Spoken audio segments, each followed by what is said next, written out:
सम्मानित दर्शकों, आज हम चर्चा करेंगे दहेज मृत्यु के बारे में। जहां पर हमने बात की थी भारतीय दंड संहिता की, तो वहां पर धारा 304 बी के प्रावधान यहां पर आकृष्ट होते थे। लेकिन अब भारतीय न्याय संहिता के अंतर्गत धारा 80(1) और धारा 80(2) का दंड बताती है। धारा 80(2) के अनुसार अब ये अपराध 7 वर्षों से लेकर आजीवन कारावास तक के संबंध में दंडनीय अपराध होंगे, जिनका ट्रायल माननीय जिला एवं सत्र न्यायालय, जिन्हें माननीय प्रधान न्यायाधीश, माननीय सत्र न्यायालय के द्वारा ये मामले विचारणीय होंगे। लेकिन अब बात आती है कि जहाँ पे धारा 304 बी में पूर्व में हमने पढ़ा था या हमने देखा था कि मृत्यु के ठीक पूर्व इसका इंटरप्रिटेशन इन केसों में किया जाता था, मृत्यु के ठीक पूर्व के संबंध में। लेकिन अब यहाँ पर आती है बात मृत्यु के कुछ पूर्व, जो कि अब ये गंभीर विवेचना का विषय होंगे, गंभीर साक्ष्य के विश्लेषण का विषय होंगे।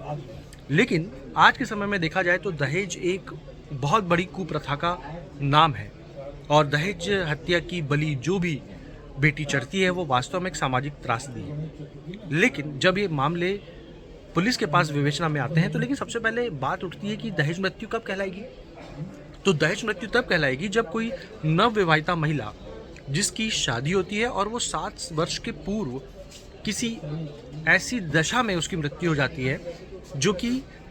सामान्य मस्तिष्क के व्यक्ति के गले नहीं उतरती, यानी कि उसकी अप्राकृतिक तरीके से मृत्यु हो जाती है। गले में फांसी लगा लेना, जहर खा लेना, आग लगा लेना इत्यादि, जिसको हम आकस्मिक या अप्राकृतिक मृत्यु कहेंगे। उस पर फिर पुलिस जो है वो धारा 304 बी,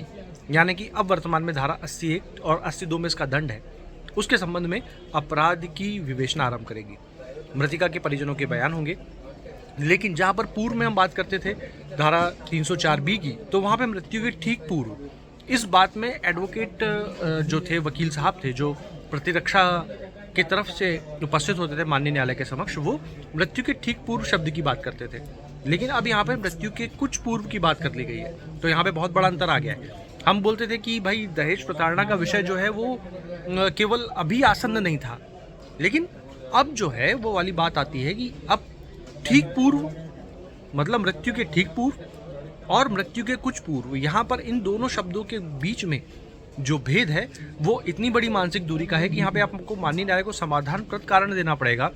कि कुछ पूर्व भी जो मृतिका थी वो दहेज की प्रताड़ना की अध्याधीन नहीं थी। लेकिन अगर आज का समय देखें तो जो आज के नवयुवक नवयुवती हैं, इनके बीच में सबसे ज़्यादा सहनशीलता का भाव है।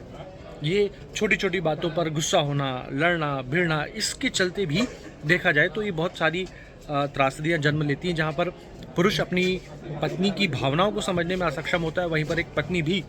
अपने पति की भावनाओं को उतने अच्छे ढंग से नहीं समझ पाती है, और फिर एक ये मानसिक विकृति का जन्म लेता है, जिसका परिणाम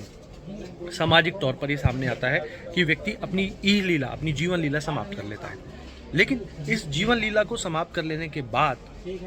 जब इस मामले का इन्वेस्टिगेशन पुलिस के द्वारा आरंभ किया जाता है, तो यही माना जाएगा कि अगर कोई महिला मृत्यु के ठीक पूर्व पति या उसके नातेदारों के द्वारा प्रताड़ना के अधीन रही है तो वो दहेज मृत्यु की कोटि में आएगा। लेकिन जब ये मामले विवेचना के दरमियान माननीय न्यायालय के मतलब विवेचना के उपरांत जब माननीय न्यायालय के समक्ष चालान आता है, और चालान आने के बाद जब इन प्रकरणों की सुनवाई माननीय न्यायालय के समक्ष नियत की जाती है, तब ऐसी दशा में जो प्रतिरक्षा ली जाती है, उस प्रतिरक्षा में सबसे महत्वपूर्ण शब्द होता है दहेज। जब तक आप दहेज शब्द की व्याख्या से संबंधित व्यक्ति को बाहर नहीं निकालते, तब तक आप दहेज मृत्यु की परिकल्पना से भी सामने वाले व्यक्ति को जेल की सलाखों के बाहर नहीं कर सकते। उसमें महत्वपूर्ण ये है कि ये संहिता की धारा कहती है कि मृतिका के पति और उसके परिजनों द्वारा की गई क्रूरता, और वो मृत्यु के कुछ पूर्व। इन शब्दों में ही इस पूरे के पूरे प्रकरण का जो मंतव्य है, जो आत्मा है, वो इसी शब्दों के अंदर छुपी हुई है। जब हम प्रतिरक्षा किसी भी प्रकरण की आरंभ करते हैं तो सबसे पहले देखा जाना होता है कि शादी कब हुई थी, विवाहित पत्नी थी अथवा नहीं थी, उनके पति और उनके पति के परिजनों का किस हद तक प्रताड़ना में वे सम्मिलित थे, संलग्न थे, और ये भी देखा जाना बहुत ज़्यादा ज़रूरी होता है कि क्या प्रताड़ना का स्तर इस हद तक था कि व्यक्ति को अपनी लीला समाप्त कर लेनी पड़ी। इस संबंध में सबसे बड़ी बात ये होती है कि जो भी इस तरह के प्रकरणों का सामना कर रहे होते हैं, वो खुद से अंतरात्मा पे एक हाथ रखकर ये सवाल पूछें कि यदि आप आपकी पत्नी को अच्छा रख रहे थे, प्रसन्नता के साथ रख रहे थे, उसे खुश रख रहे थे, तो फिर उसका एक ऐसा क्या कारण था कि उसे अपनी जीवन लीला समाप्त करनी पड़ी। अगर इस बात का सही उत्तर आपके पास है, तो आप अगर इस धारा के अधीन प्रकरण का सामना कर रहे हैं, तो आपके पास निश्चित तौर पर प्रतिरक्षा है। और यदि आपकी अंतरात्मा इस बात की सही गवाही नहीं देती,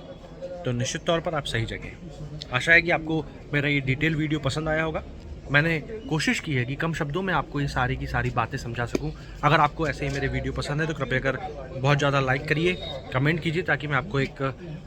अच्छी से अच्छी जानकारी अब तक पहुंचा सकूं।